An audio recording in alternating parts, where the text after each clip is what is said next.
Stream number 2. If this isn't your sign, the things are about to get interesting, exciting.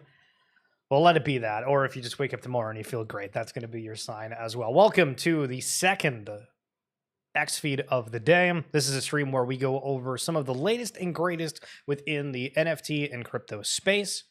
Today, we're going to do something a little bit different in this later show.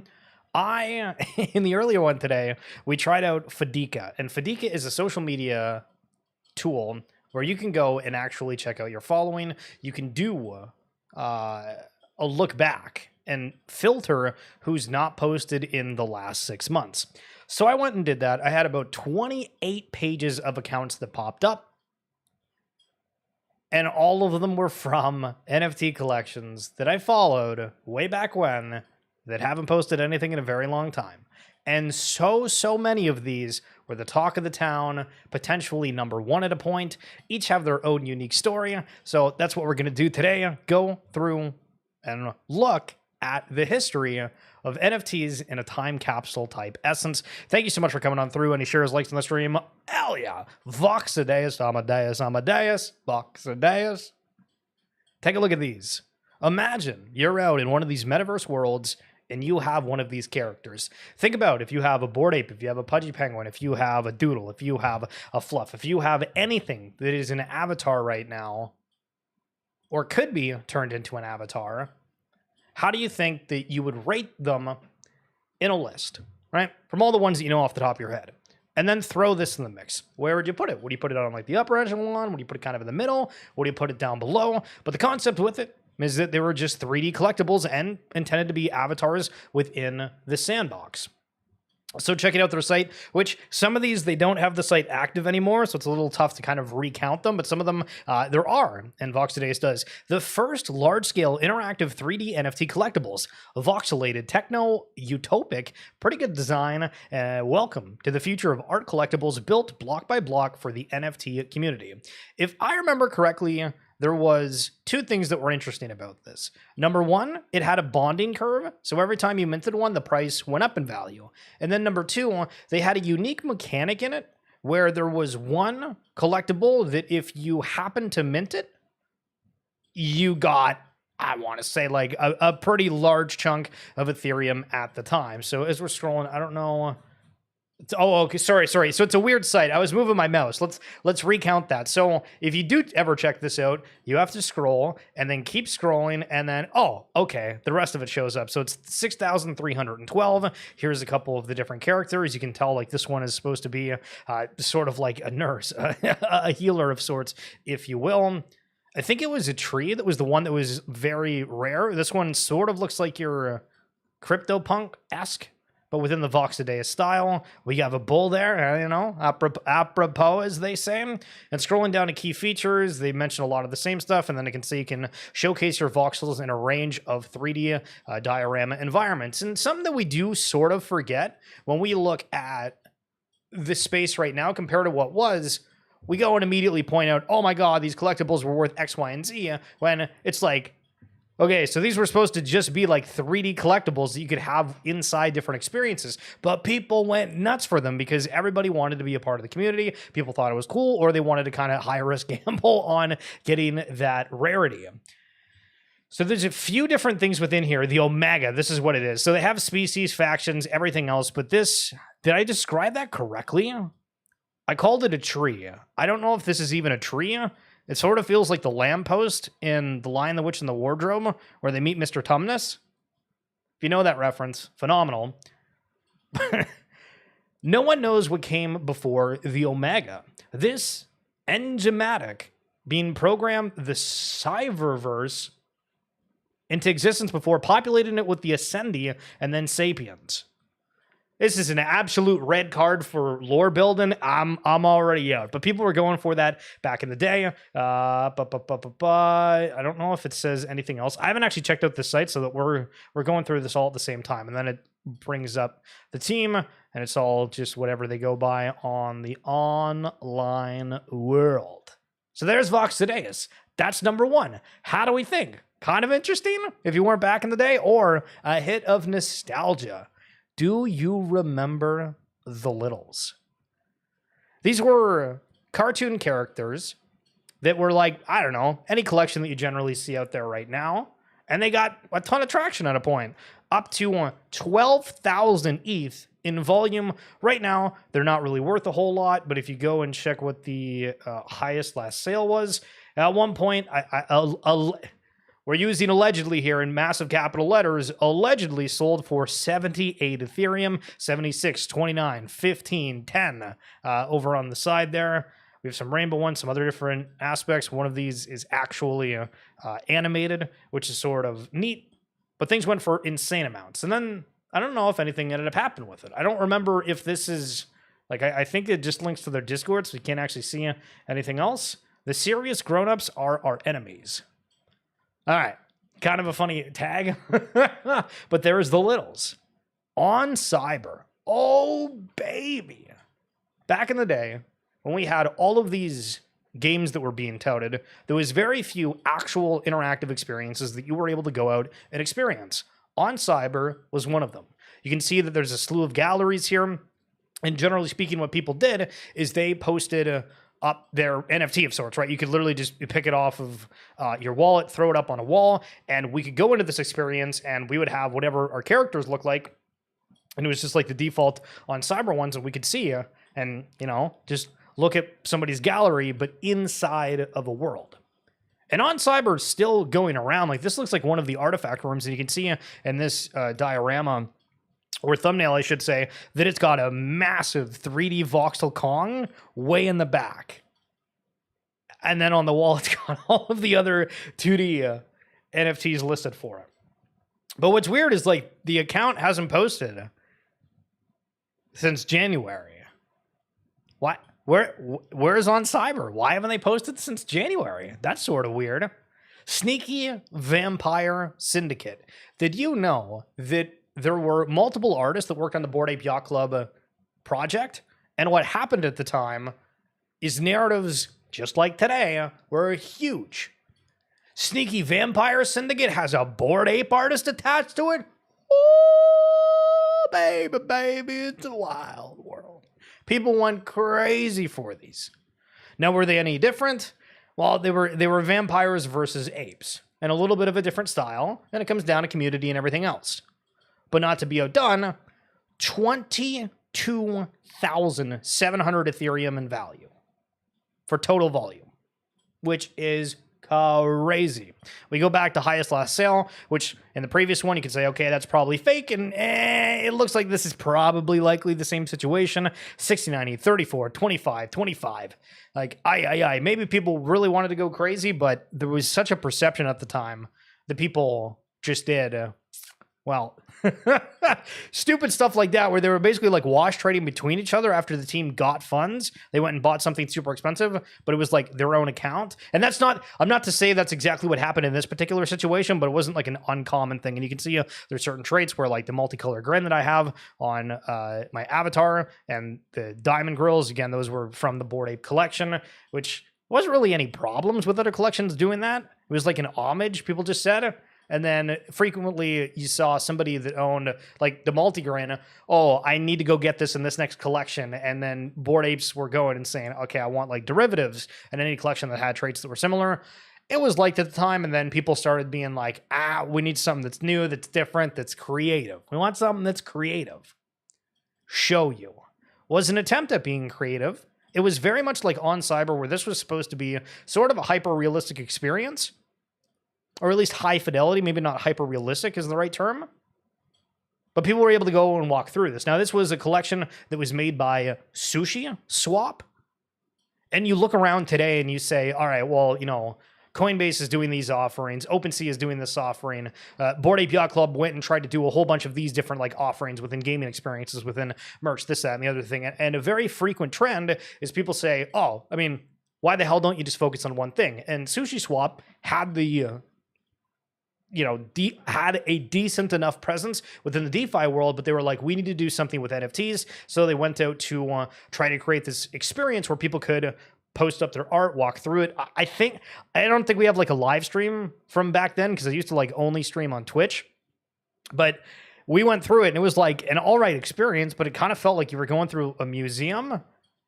And you kind of had to be in the mood for it. And I don't think it ended up actually going anywhere, but it was a try at one of the 3D experiences. Icon. Okay, so how do we phrase this? There's a lot of things in life where you say, holy crap, this is going to do great, and this is going to be amazing. And then you put a ton of effort, attention, potentially money behind it, and then you're like, oh, you know what? Maybe I foamed a little bit too hard over the idea, the team, or anything else. And Icon is a very interesting take on what the Web3 culture does. Because not everything, even if it's very successful in other realms, can find success within Web3. So with that long explanation, this is a comic book. Duh.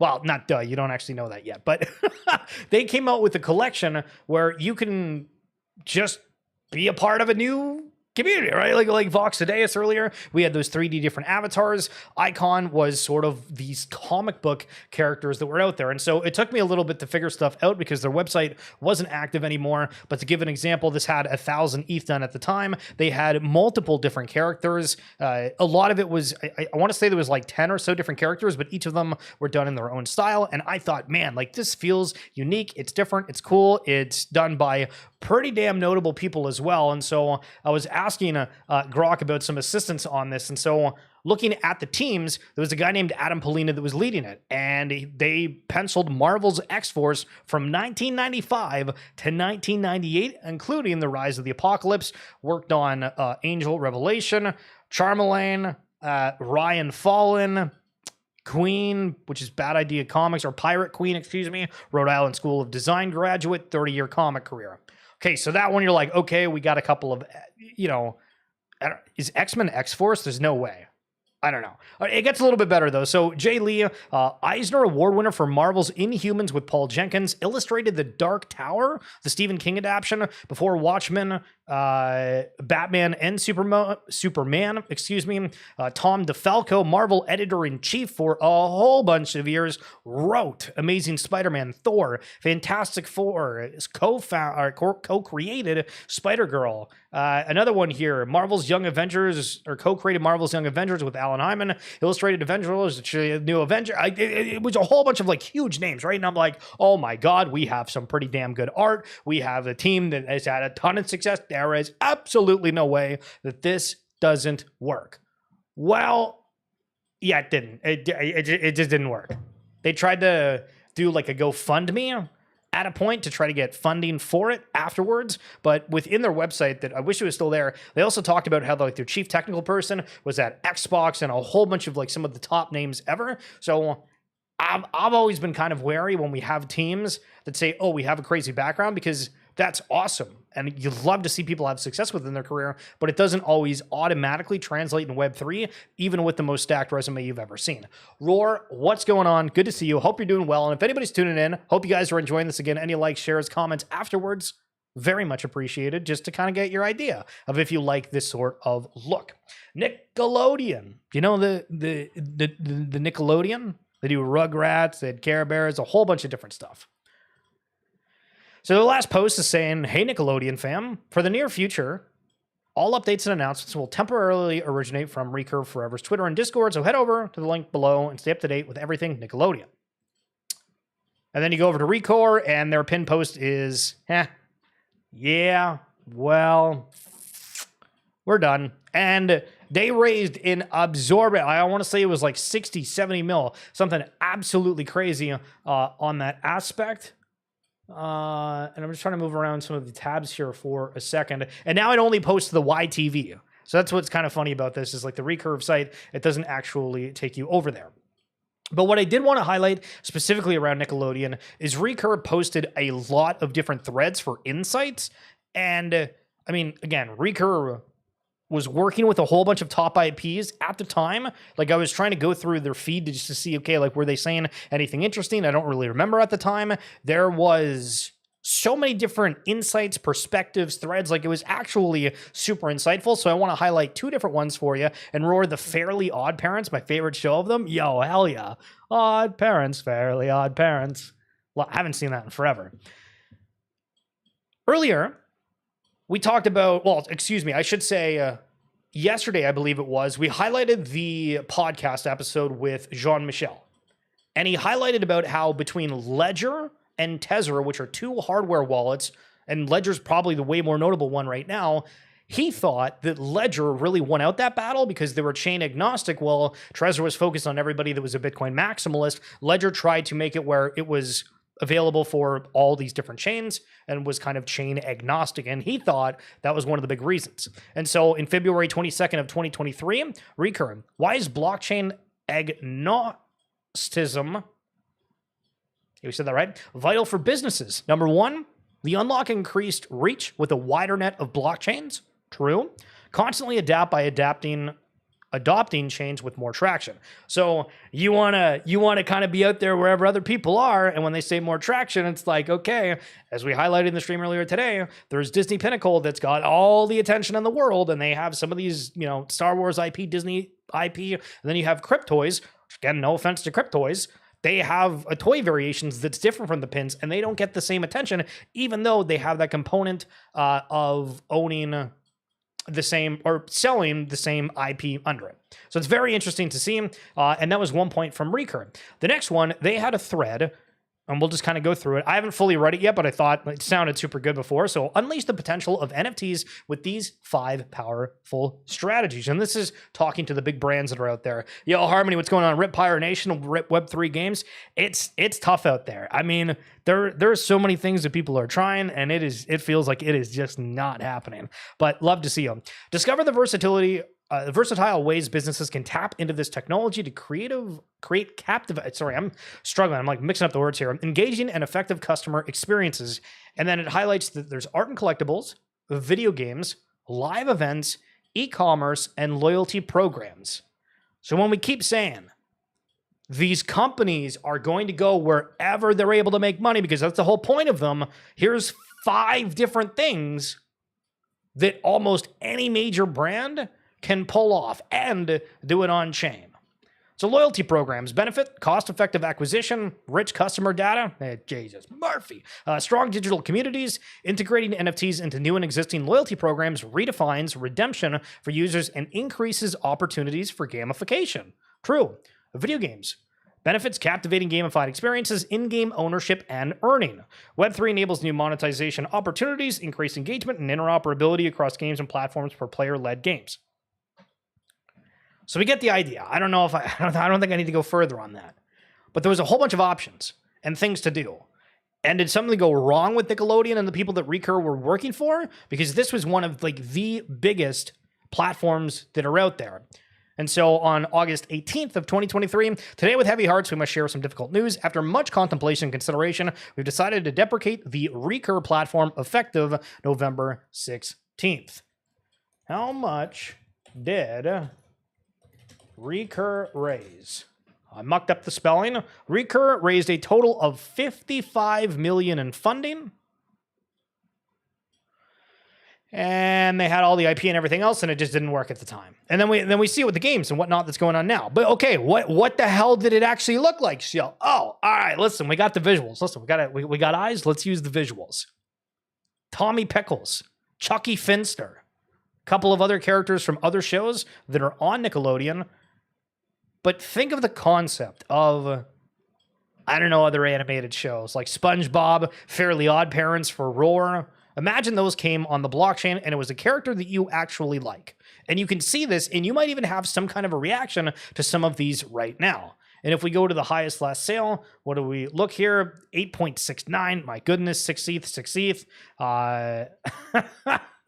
There's so many different ones, but they're actually like pretty good. If you're a fan of these TV shows, you'd be like, okay, I get this. I can rep in an authentic way, or knowing, hey, I'm supporting the brand in a different way through my digital communities with doing this. And again, just under 2,000 total ETH volume sale for them. But that's an example of what some of the NFTs look like. So Divine Order of the Zodiac. Pop quiz for you. What is so special about Divine Order of the Zodiac? It was a collection that caught run because of the artist. As we stated earlier with Bored Ape Yacht Club, there was a lot of different collections that had artists from it. But this one, it wasn't from Bored Ape Yacht Club. It was from Galactic Geckos. So on Solana, Galactic Geckos, it was an extremely successful NFT project. I haven't followed it. I don't know where it's at. But at one point, the second ranked Gecko went for $324,000 back in the day. Okay? And because that collection had so much attention, the artist, it was found out at least that the artist was the same one that did this over on Ethereum, and bada boom, bada bing, bada bing, bada bing. These things just absolutely flew. I don't know. I don't think Divine Order of the Zodiac is doing anything right now. I'm assuming Galactic Geckos is because of the success, but at one point, 1,000 ETH total volume, and then you can see what a couple of these different ones look like. I don't believe in Web3 games anymore at all, trying some meme coin trading instead. I think we're absolutely at the point where it's like peak capitulation for everything Web3 games, and why I've said, for the infrastructure side of things, we don't know if a single game is going to be a hit, but teams are trying to create these infrastructure. And then to a further point, talking with Adam Gomez from the Portals team, and if you check out the link in the description below on YouTube, or no, you're on Twitch. I don't know. Do you follow me on X? But on X, or if you can find the YouTube channel and check out the description there, and go to I think it was 2 weeks ago. No, last week. Yeah, it was last week that the Portals conversation happened. And we got into that very specific point of saying, there were so many VCs that came into the space. It was like, anybody that's doing anything related to creating a game in crypto, we're going to give you money. Whether the team was arguably qualified or not, that didn't really matter. And so things were rushed. Things didn't work. So much money was just thrown into the space because they realized we need to get in, and we need to get in now. And that's why I'm doing these streams all the time. We're highlighting some of the major news from all these different ecosystems, the government regulations in the US, the fact that you were seeing everybody that does content triple down. People are excited again. But ultimately, people are still incredibly bearish here, but there's so many positive happenings that it's if this opens up, and we looked at a post earlier today that was highlighting for these companies, they've been on the fence, they're suddenly getting the green light. When Project Crypto opens those doors, they're all going to zoom and figure out how to get on chain, and how to get on chain as fast as humanly possible. And so what does that look like for everything else? But I agree with you that Web3 gaming has had a huge problem, but there's kind of reasons behind all of it. And Lupe Fiasco, the musician, taking a look at one of the celebrity NFTs from back in the day. I don't know if anything happened with this after the mint. I think they were giving out albums or something, purchase, no stories, be part of the new dimension. Why the blockchain? The Ethereum blockchain is a technology underlying LFT. It's a decentralized worldwide records of transactions, meaning unlike ticketing systems or databases, which require a lot of third-party trust, the upkeep, expense, and can be stolen, locked, hacked illegally. LFT member pass your store. Okay, these sentences are way too long. Whoever the hell wrote that. Oh my God, that's an F grade in the class. But interesting that they were explaining what that is. The show okay, so here's the roadmap for it. Okay, I think Web3 gaming failed entirely, but one day we will have those that work out completely. I do think that we're going to have games. And sorry, I kind of strayed from my point as well because I went on the Portals rant, but also the thought process around other side and what's going on with Portals, where they have these kind of worlds and games that can be built on top of it. It does feel like there's going to be, the big Fortnite, the Roblox, these metaverse main experiences, but then games intertwined within them, because it's been way too hard otherwise to kind of branch out. Okay, enough talking. Back to the Lupe LFT passes. Lupe Fiasco's LFT mints on April 3rd. It is your passport to Lupe Fiasco's creative journey into Web3, both digitally and physically, receiving perks such as access to limited edition vinyl and free access to Lupe Fiasco concerts throughout 2025. Now, Rolling Loud is a concert goer, festival maker, and they're also in the Web3 space, and they have lifetime access for their concerts, so this isn't, that's cool, but it's always, artist specific, and it was interesting to see who came into the time. The Cool profile pic drop. To mark the Cool album's 15th anniversary, the OG LFT holders will be able to claim unique profile pictures for free, plus gas. This is Generative Art Collective, created by Lupe Fiasco in collaboration with designer and toy maker Lucas Lasafri. based on the cool character. 1 PFP claimable for LFT, album and merch, concerts and music drop, and the show goes on. I don't think the show actually went on for these, but at the time, again, the team behind it, I was actually able to talk with somebody from Lupe Fiasco's team. They reached out. I've had some like really weird, sorry, I shouldn't say weird because the guy was cool, but he was like a chef in San Francisco or LA. And he was in this kitchen, but he was also working with Lupe Fiasco. And he's like, I don't know how the hell I got involved in this, but this is this, and I'm working with this, and I'm the only one who can take this. And he's like taking calls and like doing all these things because they wanted to like highlight the collection. I don't think we ended up doing anything at the time where I said like, yeah, like this is cool, but like, I mean, this is kind of like a one and done. Like if you want to do an interview or something, like, all right, sure, like let's just talk about it. Like I don't want to do anything more because you never know, right? And that's the exact example of, okay, it's cool for like a year or something, and then it's just not. So the big change that I'm starting to see, and you might have seen it too, is all of a sudden people within the League of Legends community are talking about how to reward gamers. Now, why was this the case? And let's read one of these posts as an example, first of all, where people are responding to somebody and saying like, okay, well, how do we fix the competitive leaderboard to get people to like actually try, not int games, etc. So giving actual rewards, which can be money as well, for getting challenger or even only top 5 fixes solo queue. What is missing is a dream, a goal, something tangible. Something tangible. Okay, so everybody that's in and accepting of crypto NFTs and everything is like, well, no shit, Sherlock. We've been saying this forever, but for whatever reason, you have this super negative view of NFTs, right? Okay. So then take a look at this. And Drew Levin is the person. If you want to watch some of the discourse, basically there's a huge conversation around just fixing the solo queue. In League of Legends, you queue up, it's like 5 versus 5. People are saying, oh, there's stream sniping. Oh, there's people that are buying accounts. How are we fixing this? And they're like, this is affecting our game, so we're really taking a stand. And it's a super public outburst, and people are throwing out all these different opinions. So Drew Levin responding to a different take from somebody saying, I've had this conversation with a bunch of folks interested in your point of view. Everyone says, oh, like if we can win or get a jacket or backpack or whatever, but like, what is the core thing you want to be great at? Example, are you wanting to impress your in-person friends, your league friends in the game, so a digital reward versus a physical one? Or do you want to go to these cons and we give you VIP badges, we have a paparazzi that follows you around? What's the experience that we can give you? And I'm just sitting here like, oh my God, we're going to make it. We're going to make it. Because everybody's starting to realize these things. And once you have people that stand up and say, we want this, it's going to happen. And this is it right in front of us, right here, right now. Wow, this is very good. It's the future. It's coming on. I know, you roar knows how. True. Justin, Federal Reserve Governor Waller says stablecoins and other cryptocurrencies are part of a payments revolution. So earlier we talked about OMI, which was the VV token. And I saw where every single post, they didn't say what the hell the change actually was, except for, gems aren't going to be this thing. It's going over to whatever else. They're making it now where it's not you pay with fiat and then you get these gems. It's you have to buy these things with OMI. They're trying to create actual demand for their token. People have complained.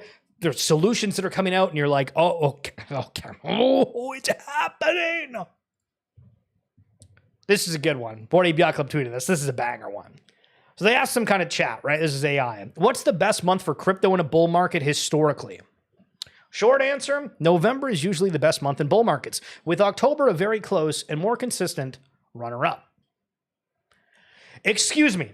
I said that wrong. It's November. November is usually the best month, with October being very close. And in the second image, it says, when is Ape Fest? 2025. And when is it? Very late October, just before November. Official account saying, okay, are you paying attention? Are you paying attention yet?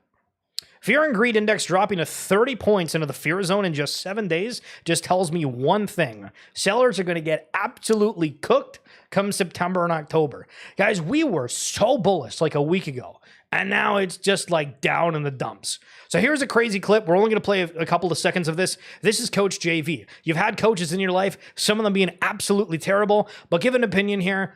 At retrospect, maybe this is your first glance. Listen to these 3 things you should be paying attention to. There are 3 catalysts that you need to pay attention to over the next 3 to 4 months. Today is August 19th, 2025. And by understanding how these markets work and how these catalysts work and staying out of the emotion, we've been able to free our families financially. So the 3 things you need to pay attention to is watch closely as Trump creates peace deals. This is going to be huge for the capital markets. So make sure you're paying attention to the peace deals that Trump is working to create. Number 2 is about 30 days, about 28 days from now. Jerome Powell is in a tough position. It's about an 85% chance based on polls that he's going to lower rates. But if he doesn't, you have to be prepared for a visceral response. If he doesn't, the markets are going to respond very unfavorably.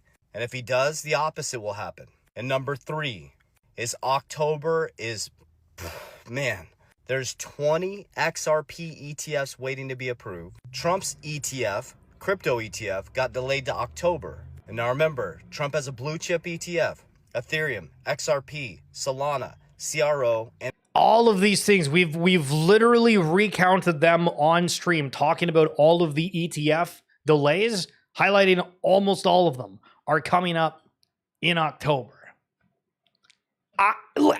I'm a little excited, okay? I'm a little excited. Things are looking interesting. We're doing 2 streams a day. Roar showing up in the chat. Harmony showing up in the chat. And you're here watching. Thank you so much for tuning in. That's going to be it for this edition of XFeed. Again, if you're wanting to listen to the RWA SegMints podcast, the guests we've been having are absolutely phenomenal. I'm talking with another one tomorrow later in the afternoon, so we're getting all the goodies wrapped up for you. It's in my bio on X as well if you're not watching on YouTube. But thank you guys so much for coming by, and I will see you tomorrow.